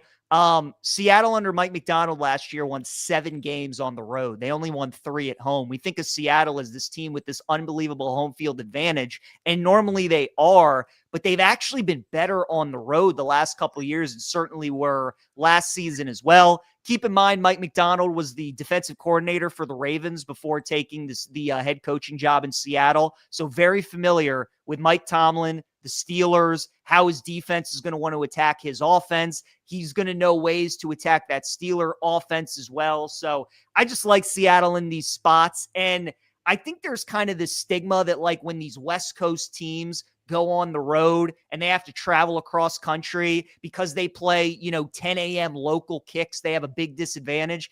Guys, it's actually been the opposite recent years. Like, you want to bet these West Coast teams that have to play these East Coast games. They're normally the teams covering the spread and winning the games outright. So I think it's a nice bounce back spot for Seattle. Lose a tough divisional game at home. Jets are feeling good after that big win. You saw how much it meant to Rodgers to beat the Jets organization. I like Seattle in that spot. I'd take them +3, and I'd take some money line too. Real quick, with the couple minutes we have left, let's cram in college football really quickly here, PJ. So the game that we're following closely here locally, Kansas State going out west to take on Arizona. It's been pretty much a disaster so far this season for the Wildcats. That's the big game we're following, but there are some major top 25 matchups as well. Texas A&M, Notre Dame, that's on the slate this weekend. Georgia, Tennessee in the SEC. So the game that we're following locally and also some of the bigger games, what are your favorite bets? So Kansas State, I like them this week, you guys, against Arizona. A lot of the professional bettors are definitely on K-State this week. Arizona opened up, I believe, like a -2, -2.5 point favorite, and we've seen nothing but Kansas State money come in early in the week. And for a line to move 2.5, 3 points, like that is professional money coming in on K-State. It obviously hasn't looked pretty to start the season. They very easily could be 0-3 right now. But to be favored in a game against Arizona, short week, I think K-State's the right side. So I do like them in the game at -115. As for some of the marquee matchups that we have, guys, I think some of these lines are getting out of control. Like the fact that Clemson is only -3 at Georgia Tech and Georgia's only -3.5 at Tennessee, I think are two major overcorrections. Clemson was down 16-0 against Troy last week in the first half. I just think that was all about the major letdown after the LSU game. And Georgia Tech, I think, is a terrible matchup I think Clemson is a terrible matchup for Georgia Tech because the way that Georgia Tech's offense wants to move the ball is they want to run, and they want to run with their quarterback who's hurt and might not even play in this game. I just think they're going to have a tough time moving the ball against that Clemson defensive line. So I like Clemson -3. And then I also like Georgia. You guys, that look-ahead line was Georgia -7. It's all the way down to -3.5. Think about this. Kirby Smart is 0-10 against the spread against FCS schools, and he's now 1-14 against the spread when he plays FBS teams as a favorite of 38 points or more. All Georgia did the first 2 weeks is what they always do under Kirby Smart. They never cover the spreads in those games. They never look impressive. They save everything for SEC play. And they've beaten Tennessee 8 straight times. They've covered 6 straight games against the Vols. I just think you're getting a discounted price because Tennessee's looked good against some bad teams and Georgia hasn't. But it's like, okay, fine. What did they do in these games? And Kirby has dominated Josh Heupel in Tennessee. So I think you're getting some nice discounted prices on Clemson and Georgia. I'd buy the dip and lay it with both of those teams. Well, it's going to be an exciting weekend, both in the college world and in the NFL. It starts tonight with Thursday Night Football. PJ, we're up against it. We appreciate your time today. Yep. Thanks, guys. See you next week. All right. There goes PJ Glasser, our betting insider. And some good stuff there, some good stats as far as what to bet this weekend. We talked a little bit about K-State in that segment. We'll get more into the Wildcats. Tim Fitzgerald, GoPowerCat.com, joins us next. Don't go away. It's Sports Daily coming right back.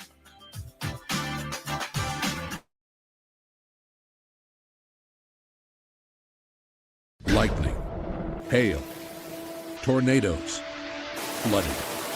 It's the worst of severe weather, and it's coming. Spring brings warmer temperatures, but also dangerous weather conditions. Stay up to date day or night with the Storm Team 12 weather app. You'll get accurate forecasts so you can plan ahead and stay safe, no matter the weather. Download the Storm Team 12 weather app, brought to you by Stutzman's Greenhouse. The future of television has arrived. Next Gen TV is here with stunning video, movie theater quality sound, enhanced voice clarity, and interactive features, all upgradable for the future. Learn more at watchnextgentv.com.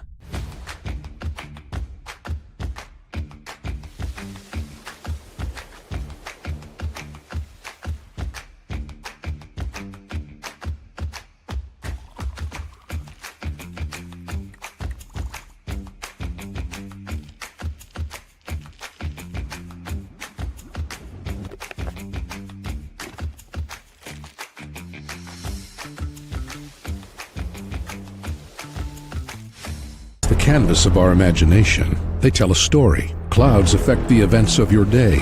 Sometimes they growl, sometimes they inspire, but they're always the messengers of nature's mood, written in the sky. Storm Team 12 understands the language of clouds. We're dedicated to decoding their message so you know what to expect. Behind every cloud, there is a story waiting to be told. Trust Ross Jansen and Storm Team 12, alerting you first to the impact on your life. We are following a breaking update. Every day, all day, stream the stories that have you talking near and far. Whoever is behind the wheel of this bus is not stopping. From hundreds of local reporters and meteorologists spanning the country. Chaos here this morning at the UW campus. Search LNL for the all-new Local News Live streaming app. Odyssey is one of the most influential audio and entertainment brands in the nation. You already know Odyssey's iconic local radio brands in Wichita. But did you know Odyssey has the country's best collection of music, news, and sports brands? Odyssey is also a premium podcast creator, major event producer, and digital innovator. Odyssey brings people together across the country and right here in Wichita. Odyssey also delivers meaningful radio and digital audio results. Find out our story and impact at odysseyinc.com/Wichita. Make yourself known now. 310-1 in traffic pursuit. Oh my God, here. Investigate TV Plus begins with real people. We investigate stories that impact you. And inspire change every day. Something is broken. Real problems. Why are they hiding it? And real solutions. My daughter was dying in front of me. What was your reaction when he said that? Investigate TV Plus, weekdays at 3:30 p.m. on KWCH. Sometimes people tell us, I don't get it, it's just tea. But let me tell you, we are so much more than just tea. With 20 plus flavors of sweet and unsweet iced tea, the possibilities are endless. Come on in and try them all for free to find your favorite or get us on the go for your busy lifestyle. And don't miss happy hour every day. So the next time someone tells you it's just tea, tell them to come by and find out why we say, drink tea, be happy. Jim Rome here, lighting up your afternoons on The Jim Rome Show. Catch me starting at 2 on Wichita's #1 sports radio, Kansas Fan Headquarters, 97.5 and 1240 KFH.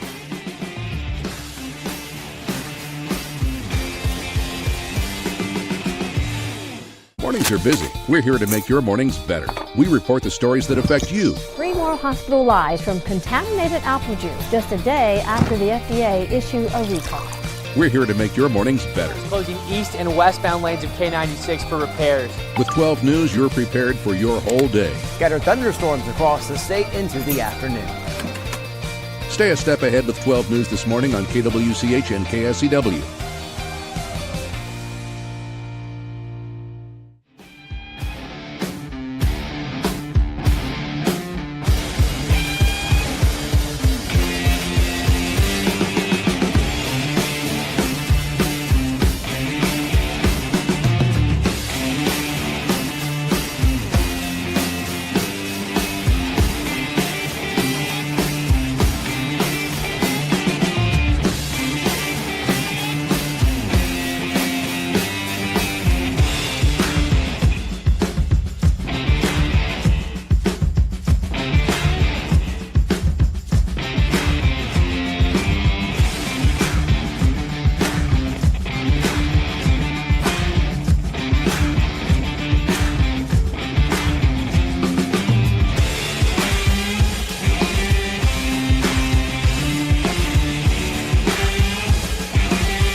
And now, digging deeper with the teams you follow, it's another Sports Daily Insider interview on KFH. All right, welcome back, everybody. It's Sports Daily on KFH. Tommy Castor, TJ Cleland, our buddy Tim Fitzgerald from GoPowerCat.com joining us now. Fitz, I think that I've been trying to, for the last couple days, been thinking to myself, how do I want to start this segment with you? What's the right question to ask about what's been going on with Kansas State football? And I think I finally narrowed it down. And the question simply is, what the hell? I think that's a similar thought with most of the fan base right now. This one's hard to explain. this is a really talented team, but there's a missing ingredient here, and I think it's just locker room leadership, and I don't think the coaches have done a good job either. And they just don't play with any extra fire. It seems they're very mechanical in some ways of how they go about business, particularly on defense. And it's frustrating to watch because this hasn't been typical of K-State football in a very, very long time. It's almost a reverse parabola whenever you cover a team, is that whenever they're really, really good, they're awesome to cover, and it's like must-see TV whenever you watch them play. And then when they get more to like the 7-5 range, it's kind of the bottom of the parabola. But then whenever they're really struggling, that's when the real interesting coverage comes out. You agree with that sentiment? Yeah. You really, in times of trouble, you start digging for reasons. I've gone through that quite a bit with basketball. To try to figure out, diagnose what's going on. Football's different because I've always said this, that it's like a 12-chapter story, and each chapter is really more meaningful than, say, 1 or 2 basketball games. And it tells a lot about your team and the season. And I think this is a really important chapter. This going into an off week will really set a tone. If they can find a way to win and play better, I think they'll go into their off week with a head of steam, and maybe it'll be productive for the rest of the year. I really do fear if they lose this is going to be pretty much what the season is. Underperforming team with talent and no real competitive spirit that can be found. It was one of the more interesting, I guess is the word that you could use, press conferences after the game on Saturday with Chris Kleiman. Where, clearly he was frustrated. Clearly he was upset. He still defended his team, said he likes the team, all of that. And there, I think, were mixed sentiments about his demeanor, his tone, all of that after the press conference. How did you feel? I know you were there. I know you were asking questions. How did you feel immediately following that press conference after the game? I think he's confused. Yeah. I think he's searching for what's going on with his team, to the point where he's got into the reflex of defending them.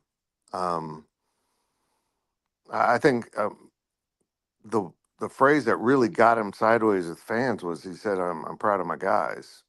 Yeah, and I don't think he meant it the way it came out. I think my daily delivery video is on this today. I think he really meant I still love my guys, which is different, but more clarifying that I'm sticking with them. We're here together. He wasn't proud of their overall performance, I'm sure. How could you be? But I think this team's just missing guys to make definitive plays. That everything the Army quarterback was in this game is everything K-State's missing on both sides of the ball. Fitz, Brandon and I talked about on our Sports Sunday show over on KWCH, is that it's not crazy to think about, which is you don't want to be the guy that's saying that the world is on fire and the sky is falling down. But the fact of the matter is, whenever you lose to Army and you almost lose to North Dakota, you look at the rest of the schedule and who's the easy win at that point. You probably had UCF circled. You probably had like an Oklahoma State type of thing. But Oklahoma State, in a hypothetical situation, they're going to be favored against Army. They're going to be heavy favored against North Dakota. Like, the panic meter's at a 10 right now for K-State fans. Like, is it just to say that it's a 10? I agree that fans I think they have shifted now after the loss from pure bewilderment to, hell, let's see what happens. And that's bad for a program when your fans so quickly arrive at, well, if they don't play like they give a crap, why should I give a crap? And that's the way it comes across. The one thing I really dispute with Coach Kleiman, and we got into it over the squib kick, onside kick thing, a little heated after the game, mostly because I was right. But the one thing I just don't think he can find the button to push, and maybe there isn't one, and maybe the kids, the players, have to push this themselves. And he's finding out that they don't have that dude. They don't have the Brendan Mott was the dude last year who set an example on every down of how hard to play. They were really pretty good in a mechanical way against Army. I mean, they were in the right spots. They never gave up big runs. They didn't get fooled. They just weren't attacking at all. So instead of a 1 yard loss, it was a 2-3 yard gain. I mean, they averaged 3.4 yards a carry, and they almost ran for 3.4 yards every carry. And I just kept picking up first downs because K-State just was never in attack mode. They were on their heels the entire game. And I've never seen anything like it. I mean, Army put out a tweet that 13 plays is the lowest number of plays in the last 15 years in college football for a team and a half. When I ran through AI, because this is not a record they typically keep, when I ran through AI, they couldn't find any post-World War II. But even if it's 15 years, that's a long stretch of time. I didn't have hair 15 years ago, but I still could remember it. And that's 13 plays and a half, guys. And consider that Army had the last possession of the first half. So they essentially had the ball for 30 out of the final 33 minutes of the game. Just playing keep away. It was Army football to the nth degree. And it was, if you enjoy football, if you're an old school person, in terms of your football taste, it was a beautiful thing to watch, even if it was your team happened to be on the other end of it. Yeah, if you're on the other side, it can be maddening. It definitely was maddening and frustrating for the Wildcats and the entire fan base when, they never were able to really touch the ball and make anything happen. And I think it shows that, when you play a team like Army and they're going to play ball control, it's that essential that you make the most of each play you have offensively, because there's never any guarantee that you're going to get the ball back. I want to get your take on this. I've seen, everything on social media, from the sky is falling to blow the program up to, all these different declarations and all of that. One thing that has stuck with me a little bit, and I've seen it from a few different people on social media, is the sentiment that Avery Johnson deserves better. I've seen that a lot. I've seen that from a lot of different people, that, he's your coveted star quarterback. He's your guy that, is going to or should lead your team to a ton of victories and a new level of success and all of that. And in the first 3 games of the season, we haven't been able to see that from him. And I don't necessarily believe that really it's all his fault. Like, a lot of it's play calling, a lot of it's, different things like that. What's your takeaway on that opinion that's coming out of the fan base right now? Well, they recruited one of the best dual threat quarterback prospects in a very long time from this region, not just the state. And I decided he needs to be a pocket passer. Yeah. I don't know what? This makes no sense to me. You get to the end of the game and K-State ran like 46 plays in the entire game. Avery Johnson ran the ball 3 times. What? Yeah. What? I mean, the play calling to start halves is so safe that it's just painful to watch. Well, and especially when they're without Dylan Edwards, right? Like, you don't have your main threat running the football. So why not try to unlock your quarterback's ability to do that? And, maybe as the offensive line gets guys back, they'll become better run blockers. They're just not very good run blocking guys. Their stats and pass blocking are pretty good. And I argue that part of that is they have a really mobile quarterback who avoid sacks. Yeah. But their pass blocking is, according to PFF, among the best in the country. And their run blocking is total nonsense, really inconsistent. I'll ask you this. Yeah. I'll ask you this, talking about what we're seeing on social media, obviously K-State fans think the sky is falling and everything like that. And I don't want to add fuel to the fire or anything like that, but they're talking about what you do when your team does struggle. You talk about coaches getting canned and everything like that. This is a coaching staff that, for the most part, we'll just say Coach Kleiman won a Big 12 title 3 years ago. Like, what's the biggest difference between the coaching staff of that year to this year? Because I mean, is it Colin Klein? Is it Connor Riley? Like, can you pinpoint anybody that makes us a different team? Will Howard. Will Howard was the competitor. And I think we took that for granted looking back. I think you still make the trade, essentially, of Will going to Ohio State and promoting Avery. But you don't do it and then not let Avery be Avery. And I understand you got to protect him. I understand you don't want to run him like Colin Klein. He doesn't have that physical build.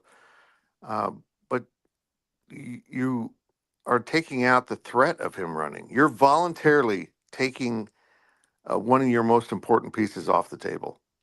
That at least if you run him enough, they have to account for him. They're getting to the point now where they don't even look for quarterback power. They know that K-State's not going to run him between the tackles. They just know it, and they don't need to defend that. And that's horrible scheming. That's just you got to put all that out there and make people prepare for things. And quit being safe with your play calling. You're now 1-2. Your back's against the wall. You've scored most of your touchdowns getting the ball downfield. Go attack a team. Go attack them. Yeah, they got to turn the page quickly, Fitz. Tomorrow night, taking on Arizona out west. They've got to try to figure something out very quickly. We're up against it real quick. Anything big over at GoPowerCat.com? Just compressed schedule for podcasts. So the pregame show came out yesterday. Our Friday walkthrough premieres at 10 on YouTube. Just get on over and enjoy the coverage. All right. Well, we appreciate it, Fitz. You can follow him on social at Life of Fitz. We appreciate it, my friend, and we'll talk more next week. Thank you. All right. There goes Tim Fitzgerald. Don't go away. We've got more Sports Daily coming right back.